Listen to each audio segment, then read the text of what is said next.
Welcome back to the Hildegard Way. It's hard to believe that it's Monday already, and we just have a few days left before we celebrate Hildegard's feast day.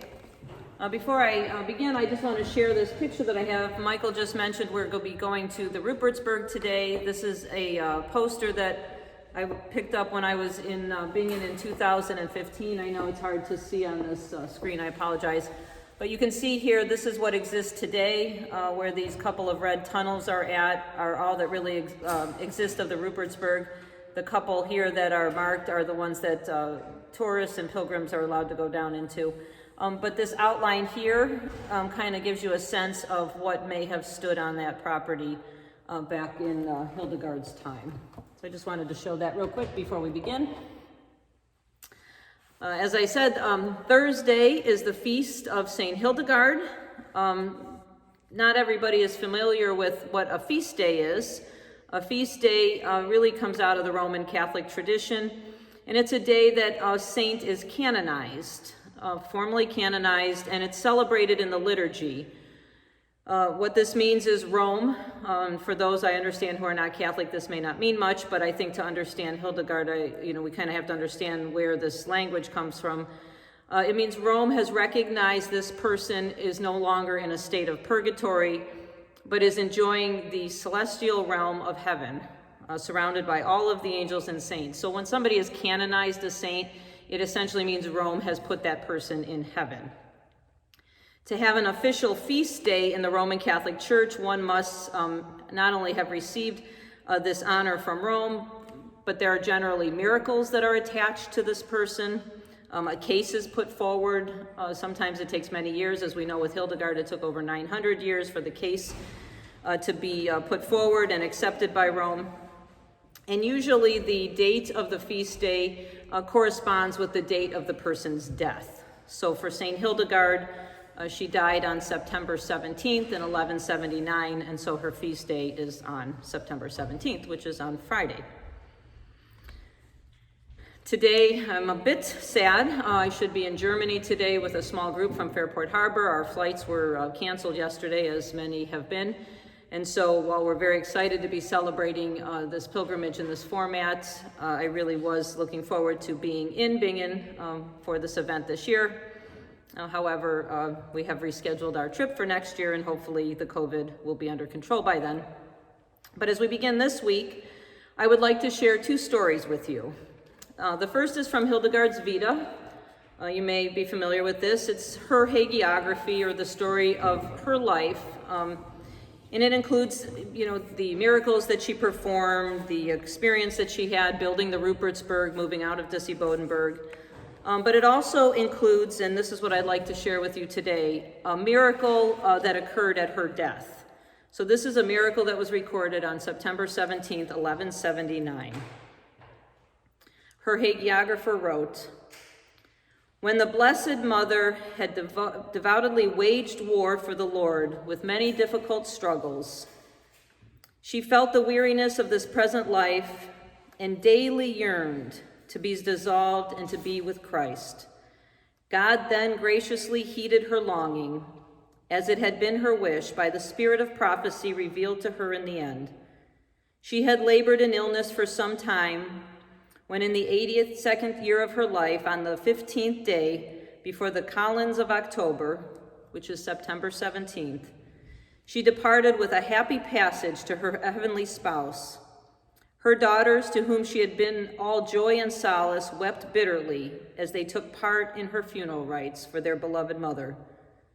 For though they did not doubt her reward or the favors that would be conferred on them through her, yet they felt the most intense grief of heart over the departure of her, by whom they had ever been consoled. But God showed clearly in her passing what standing she had before him. For in the early dusk on Sunday, 2 arcs of brilliant and varied color appeared in the sky over the room in which the Holy Virgin gave up her happy soul to God. They widened to the size of broad highways and reached to the 4 corners of the earth, one going from the north to the south, the order from east to west. At the apex where the 2 arcs intersected, there emerged a bright light in the form of a full moon. It extended itself widely and seemed to dispel the darkness of night in that dwelling.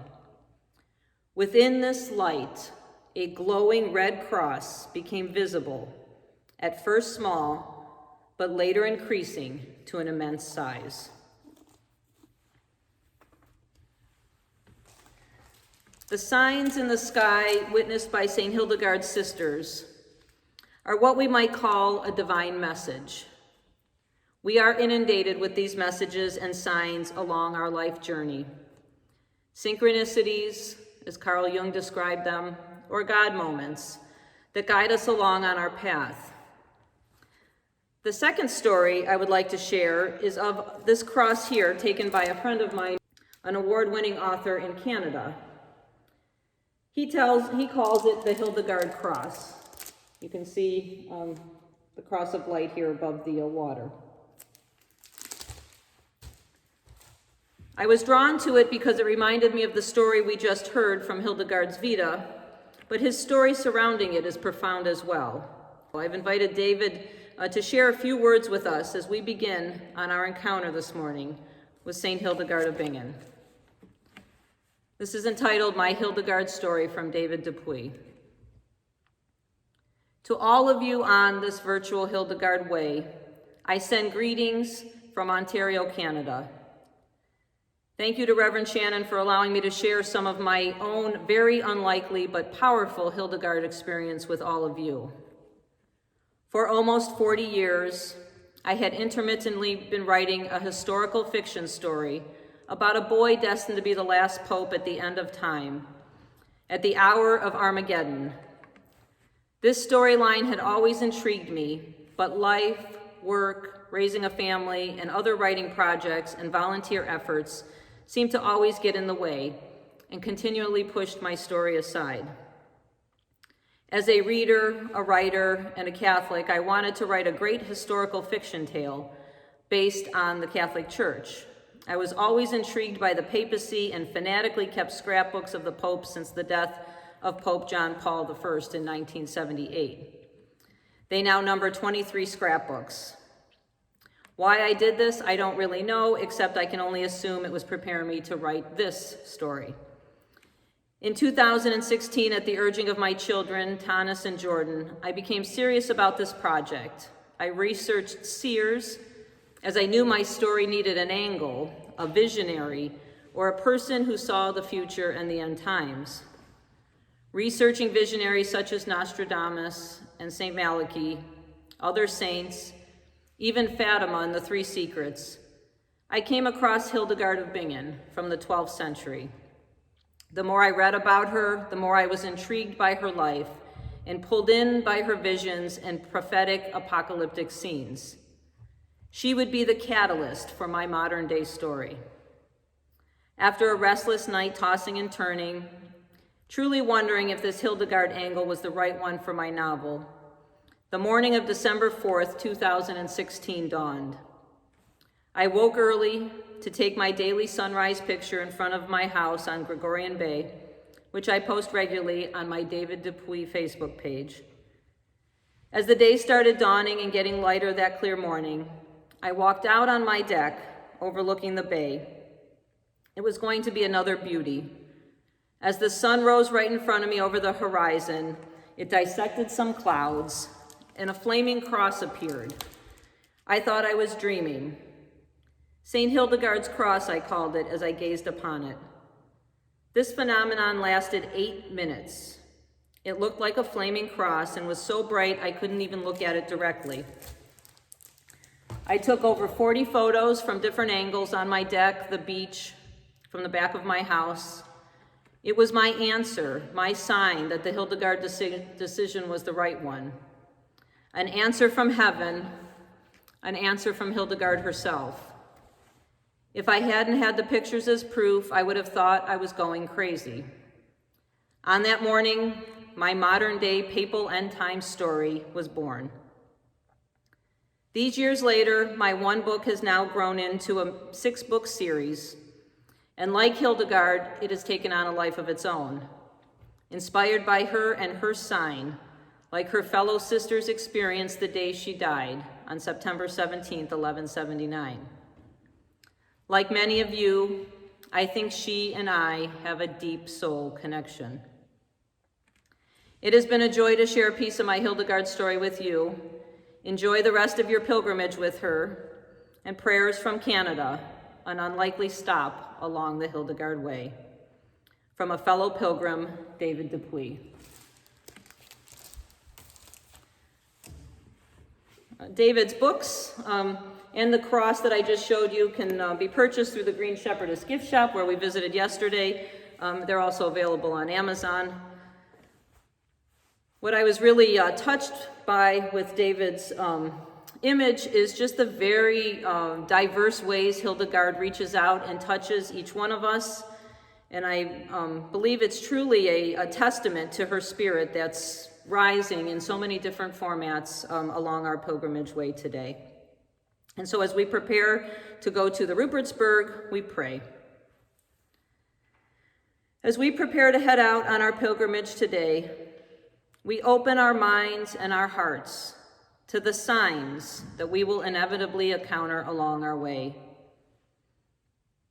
May they guide us to new and exciting places within ourselves and along the Hildegard Trail. We ask that we have the eyes to see and the ears to hear as we encounter them. We ask all of this in God's holy name, the real presence of living light. Amen. We will now watch a video from the Hildegard Way.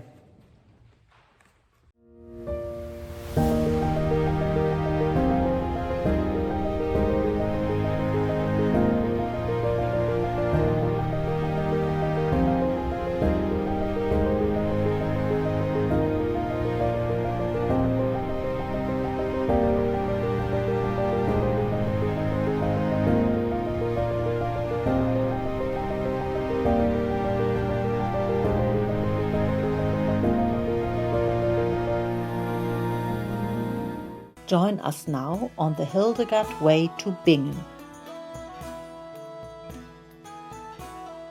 We invite you to listen to the extraordinary story of how Hildegard gained fame as a woman and how she founded the Rupertsberg monastery in Bingen. I have held back the visions that I had had since early childhood. Even during my first time at the Bodenberg, I entrusted myself only to Jutta. This was because I feared the lack of understanding and gossip of the people. I would never have talked about my visionary experience if God had not forced me to do so by means of a severe illness. When I recognized that I could no longer refuse the will of God, I entrusted myself to Brother Volmar. Because a kind of curious questioning that many people adhere to is foreign to his nature. Volmar liked to listen to these incredible appearances and ordered me to secretly write them down until he could see of what kind they were and where they came from. Yet, when he recognized that they came from God, he entrusted himself to Abbot Kuno, and from then on worked with me on them with great eagerness. After Abbot Kuno too had pondered about the unusual event and had found that for God nothing is impossible, he called the most knowledgeable monks and submitted to them what he had heard in order to judge it. He then asked me for my writings and visions and gave the advice to me to put down what God conveyed to me. Yet because of his own judgment seemed not sufficient to him, he went to the Mother Church in Mainz and reported what he had heard to Archbishop Henry and the Cathedral chapter. Thereby he also submitted the writings that I had done most recently. This was the beginning of my Liber Scivias, which means know the ways. O fragile human, ashes of ashes, and filth of filth, say and write what you see and hear. as a faint-hearted woman, I did not want to leave my course, that I believed to be God's course, just in the hands of these men. Therefore, I gathered all my courage, and in 1147 I wrote a letter to Abbot Bernhard of Clairvaux. This honorable abbot had also been the teacher of Pope Eugene III. I entrusted myself to him as una paupercula feminea forma, a poor little female, and I asked him to judge whether my visions that had disconcerted me since early childhood could be from God. At first, Bernhard hesitated to answer, and I wrote a second letter. Eventually, he bestowed on me with an answer, in which he shared his happiness about this great gift of grace with me, yet at once he admonished me also to remain humble. Despite Bernhard's hesitance, in retrospect, this letter was a blessing. For when in the same year Pope Eugene stayed at the Synod of Trier and the Bishop of Mainz brought up the subject, Bernhard interceded for me. The Pope, who had sent 2 legates to the nearby Disibodenberg and who had read from my writings, then followed Bernhard's suggestion. He sent an honorable letter to me in which he gave me permission to proclaim everything that I recognized in the Holy Spirit, and in which he encouraged me to go on with recording my visions. This is how I became well known, and how my fame as a seer grew throughout the whole empire. More and more virgins wished now to come into my care as my students at the Disibodenberg women's cell. Finally, this also resulted in the fact that our cell soon became too small for all of us.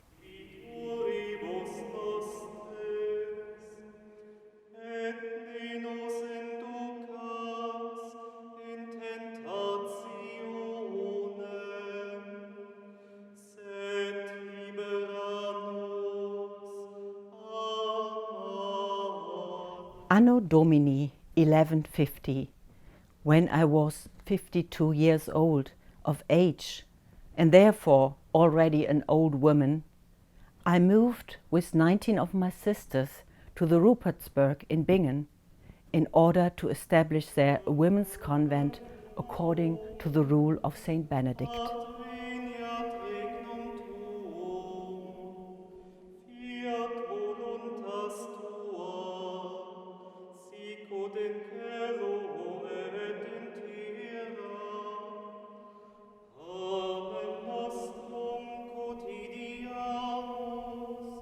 The consideration of the idea to found our own women's monastery had already matured when I was struck by a heavy illness.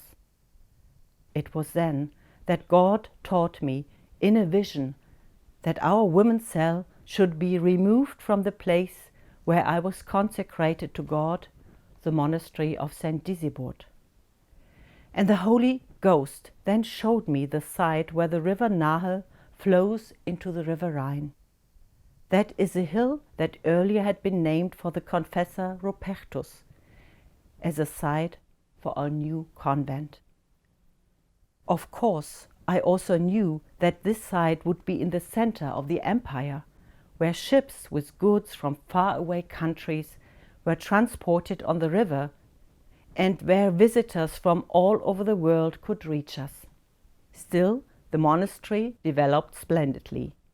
In 1177, we were visited by the Walloon monk Guibert of Gembloux, who admired the beautiful atmosphere of peace and joy and delight. In a letter to his brothers, he wrote about this. This monastery has not been established by an emperor or a bishop or a powerful or rich man of this earth, but by a poor woman who had moved into this area. Within a short time, only in 27 years, the convent has highly developed, as well in its monastic spirit as also in its exterior construction. It does not consist of magnificent yet imposing and spacious buildings, as are fitting for nuns. And what is well arranged is that one has routed water pipes into every working room. Not only for the many guests that the house is never lacking, and also for the various employers, of which there are many, but also the nearly 50 sisters, all expenditures for clothing and nourishment are sufficiently taken care of. Guibert of Gambloux also admired how we, mother and daughters, treat each other, how I teach my sisters, how I give advice to people seeking help, and how I am bound up fully with the writing of letters and books. So, I finally wish to say that this is true, that my life in our convent in Bingen on the Rhine, in spite of all the hardship and testing, has been a great joy and a great gift to me till the end of my life.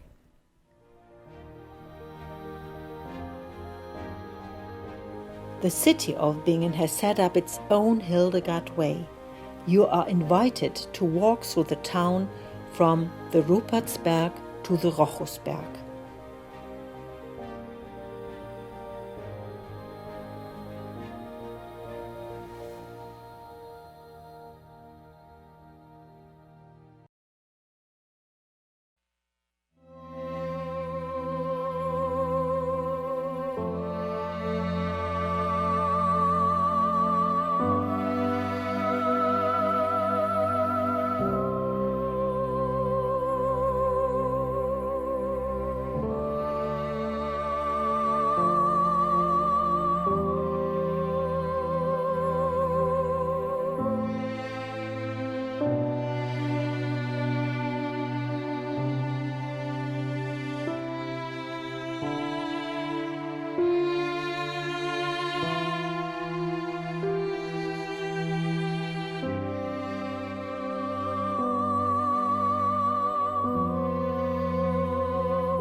Oh, there's so much information there. It's such a rich place, isn't it? I watched that video again. I've probably seen it 100 times, and I'm just constantly kind of amazed at how little I got when I was there, but how much more I got by just going through and kind of spending more time with the video and all that information. So Shannon, do you have anything to add to that? I do. One of the things I would like to add, and I will send Michael a picture to be included in the recorded version of this, but one of the synchronicities we've experienced here at the Hildegard House in regards to Rupertsberg, is that when I was in Rupertsberg in 2017, I visited a museum there and walked in, and there was a banner with a kind of a painted image of what they believed the chapel at the Rupertsberg looked like. And to scale, the building looks just like the Hildegard House. And so it was a very overwhelming spiritual moment to realize that Hildegard's spirit is alive even here in Fairport Harbor in such a unique way, connecting us to that sacred space. So I will share that photo. Michael will have it up in the recorded version. Our scholar that we're going to hear from now, Reverend Dr. Daniel, we'll be talking about, as Michael said at the beginning, the relationship between Catholicism, which was basically the official form of Christianity at Hildegard's time, and the Jewish tradition. And it's a very complicated relationship. Reverend Dr. Daniel is focusing on, in the Scivias, in book 1, chapter 5, revision 5, her vision of the synagogue. And so we now will be watching this very informative lecture. Hello and welcome. We are at our next section of St. Hildegard Speaks, the trail along the Hildegard Way. And our speaker today, we have theologian Dan Joslyn-Siemiatkoski. Welcome, Dan. Thank you. And so I'm curious, how did you first discover Hildegard? At what age were you, and at what course of your studies? I was probably an undergraduate at Gordon College, which was an evangelical Christian school in Massachusetts. And I am pretty sure that one of those revival recordings of Hildegard's music came out then. Perhaps, I forget the title, but I'm sure we're all familiar with that particular recording in the early 90s that came out and sort of took the world by storm, and had that techno drum beat in the back. And that was my first real awareness of her. I began to get really into Christian mysticism during that time in college, and so became aware of Hildegard. And then I took a course on the mystics in my master's program at Boston College, and that's, I think, where I read her for the first time. And probably that beginning of the Scivias is probably what I first read. She's prolific in so many different areas. So you discovered her through the music, and what are the other areas that really interested you that Hildegard spoke about? Yeah, I think ultimately what really gets you is the vividness of her imagery, whether it's the vividness of her musical compositions or this imagery that just grabs you, and that then you puzzle over and work to decipher, and then she helps you decipher it. And then I think as I've gotten older, and my own theological and religious understandings and spiritual life have deepened, to really get appreciation for this breadth of spirit, for this optimism about the human condition and about God's unabiding care and design for humanity, and that is all linked in with creation. I think the more you spend with Hildegard, the just deeper it goes. So as far as the visions and the artwork, do you have a favorite? The image I use with Hildegard in teaching my students when I do my early medieval Christianity survey, this is with first-year seminarians, is I use her image of the Trinity from the Scivias. And I just give them just the image. I'm like, what is happening with this image? And then we work through her statement of the vision and then her interpretation of it. And what I like to do is contrast that with scholastic thought of that time period of here's a symbolist theology, and then loop it back to the classical Trinitarian theology they learned from the 4th century when we were dealing with the Council of Nicaea, and have them see how Hildegard is amazing because she's so thoroughly orthodox, and yet her imagery is so expansive. And I think that's really helpful for my students who try to sit with, how am I going to be a priest in a church that holds these doctrinal confessions of the creeds, and how do I express that in a way that's life-giving to my communities? It's really a balance, isn't it? Yeah. And so I think Hildegard has this openness and this generosity of spirit that I think keeps on speaking to people. So as far as your studies over the years, what is something that's really surprised you about Hildegard, or something that you didn't expect to discover?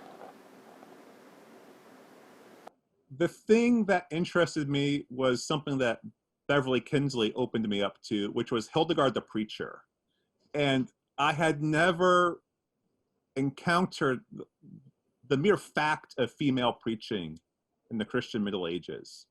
And to integrate that piece of her as not just an abbess who writes for her community, but also someone who's able to preach and teach publicly, that also for me is a real source of fascination. And I just wonder how she was received. I wonder what it was like to be in those crowds that heard her preaching as well.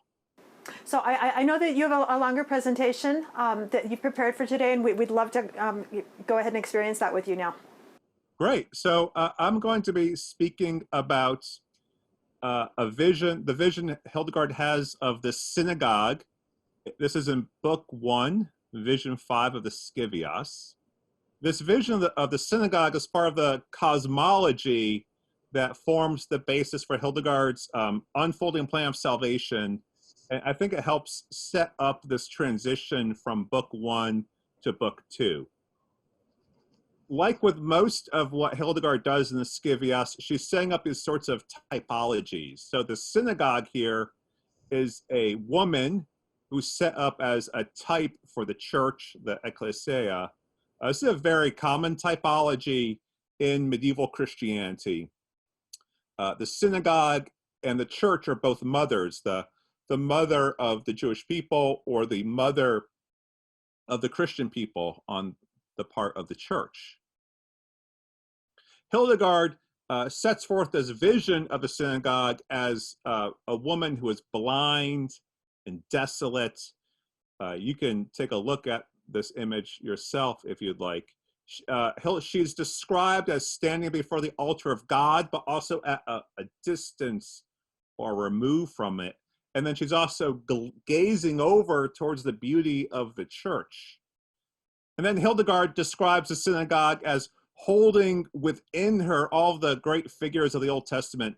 She has Moses and Abraham at her breast, the prophets within her womb, and she bears them all. And Hildegard says here she is prefiguring the birth of Christ from the Virgin Mary and the birth of the Christian faithful from the church. Then Hildegard recounts what the voice from heaven tells her. And here I'm quoting directly from the Mother Columbus Stewart translation. On the people of the Old Testament, God placed the austerity of the law and enjoining the circumcision of Abraham, which he then turned into sweet grace when he gave his son to those who believe in the truth of the gospel, and anointed with the oil of mercy those who have been wounded by the yoke of the law. Now, this statement, it's one long sentence, is really classically supersessionist. So supersessionist is a term that describes a Christian theology that the church has replaced the Jewish people as God's chosen. It's also known as replacement theology. This is patterned very early into early Christianity. We can find it in the letter of Barnabas, the Epistle of Barnabas. You can find it in Justin Martyr and his dialogue with Trypho. Those are both in the middle of the 2nd century. Where this notion is that the blessings of Israel have been transferred to the church because the Jewish people did not recognize Jesus Christ as their Savior, and even worse, are deemed to have been responsible for the death of Jesus. We can see this notion of sort of a loss of grace or transference of grace in this statement from the voice of heaven. This notion that the law is burdensome, there's an austerity to the law. This notion that the law is wounding, there's those who need to be wounded by the yoke of the law. This Pauline notion that the law exists to condemn to sin. And really this kind of implicit statement that there's no grace that exists within the law or for the people of Israel. Rather, it's Christ alone who is the one who can transmit this so-called sweet grace. And so this vision really ultimately has a negative framing for Jewish experience, in the sense that God is not as close to them as God had been before. That's symbolized by the synagogue standing at a remove from the altar. Now, it's worth saying that although what Hildegard is doing here is supersessionist, she is really not replicating some of the most dangerous and violent aspects of supersessionist theology that we might find in a writer like John Chrysostom in the 5th century, or say in the actions of the Spanish Inquisition in the later medieval period. Rather, she's influenced by Augustine of Hippo's doctrine of Jewish witness. If you want to read more about this, I highly recommend the scholar Paula Fredrikson's book, Augustine and the Jews. The doctrine of Jewish witness by Augustine says that although Jews are blind and unseeing to the fullness of the truth that's been revealed in Jesus Christ, they still ought to have their presence be preserved in Christian society. They shouldn't be forcibly converted or expelled or harmed in any way. And God really has a purpose for them. The first purpose is that the Jews remain so that the truth of the Old Testament and its prophecies can be preserved in their original language. So the preservation of the Hebrew text by the Jewish people pointing towards the coming of Jesus Christ is theologically necessary for Augustine. And the second is that God wills it that no harm ought to be done to Jews by Christians because they are intended to return to faith in Christ at his second coming. These two ideas are derived from Augustine of Hippo's reading of Paul's letter to the Romans, chapters 9 through 11, which really set out this patterning of thinking about the Jewish people. This doctrine of Jewish witness was consistently taught in the Western Latin Church. One of Hildegard's great advocates, mentors, Bernard of Clairvaux, articulates this doctrine of Jewish witness when he writes a widely circulated letter on the eve of the Second Crusade, urging that no violence be done against Jewish communities because God does not wish their harm. That letter was necessary because in the First Crusade, in the year 1096, a group of so-called pilgrims sweep through the Rhineland Jewish communities, Cologne, Mainz, Speyer in particular, and slaughter the Jewish inhabitants. This occurs 2 years before Hildegard's birth, right there in the Rhineland. And so I think that context is an important piece for both understanding Bernard's letter, but perhaps also is informing the moderating way in which Hildegard envisions the synagogue. So we can wonder, where does this leave us with Hildegard of Bingen? One of the things to note is Hildegard is simply not unique in having a problematic view. There are many other Christian mystics and spiritual writers that we have retrieved for ourselves in our own context, in which we bump up against these difficult sorts of views. So, for example, Julian of Norwich, who probably rivals Hildegard in terms of her contemporary esteem, in her revelations of divine love in the long text in chapter 33, where she's meditating on the purpose and role of purgatory for the Christian faithful, basically says that Jews remain the only people who might fall outside of the possibility of God's purgating love because they're eternally cursed for killing Jesus. This is not to say that we need to throw out Julian or to throw out Hildegard, but rather to ask, how do we retrieve these people and work through these difficult texts? One of the benefits here is that the church has continued to develop its teachings about the Jewish people. Hildegard of Bingen is a doctor of the church in Roman Catholicism and appears on the calendar of commemorations for many other traditions as well. The Second Vatican Council, in its conciliar document, Nostra Aetate, begins to initiate a process of reframing how the Catholic Church wants to understand the role of the Jewish people as brethrens in the faith.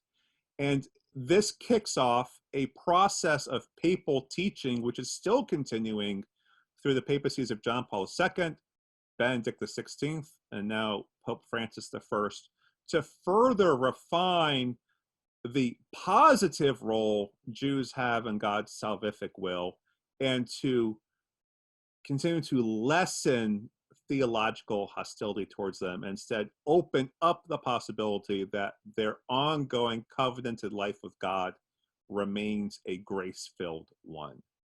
We see similar teachings emerging of Lutheranism, Anglicanism, Presbyterianism, the list goes on. So if the contemporary church is reframing its teachings for the Jewish people, then we can then begin to think about how can we reclaim Hildegard as well. So I just want to look at section 1 of this vision, in which the synagogue is portrayed as the mother of the incarnation of the Son of God. That's a really important signal that the synagogue is placed as the source of which the incarnation of Jesus Christ comes. And I have 2 sentences to quote from here. Hildegard writes, "From the time her children, that is the synagogue's children, began to be born until their full strength, she foresaw in the shadows the secrets of God, but did not fully reveal them. For she, the synagogue, was not the glowing dawn who speaks openly, but gazed in the ladder from afar with great admiration." I want to take those 2 sentences and bring that back into conversation with the Apostle Paul's writings in Romans chapters 9 through 11. And the themes of that section of Paul's writings is there's both this mystery of division between Gentiles who've come to have faith in Jesus Christ as Messiah and some Jews who have not yet arrived there. And Paul wrestles with that division. And he works through that division and ends with this hope of a future reconciliation, that in God's time, in this eternal yet coming horizon, Jews and Christians will fully be reconciled in the person of Jesus Christ. How that is to happen, the apostle leaves with the mysterious workings of God. And I think that's a helpful lens through which Christians can continue to theologically reflect on the ongoing significance of the Jewish people.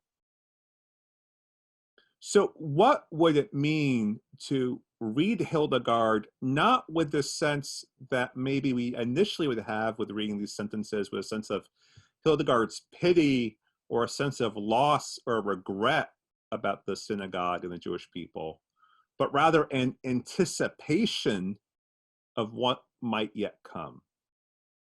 What would it mean to imagine the synagogue not with blind eyes and this slouched, solemn demeanor, but rather to think about the searching gaze of the synagogue, to imagine that, and to imagine the synagogue with this upright stature that she has, the better with which to scan the horizon, looking for God's coming redemption. And so then also, what would it mean to see the full breast and womb of the synagogue not as a lineage that climaxes and ends in Jesus Christ, but one that still offers vitality, fecundity, it still is generating life.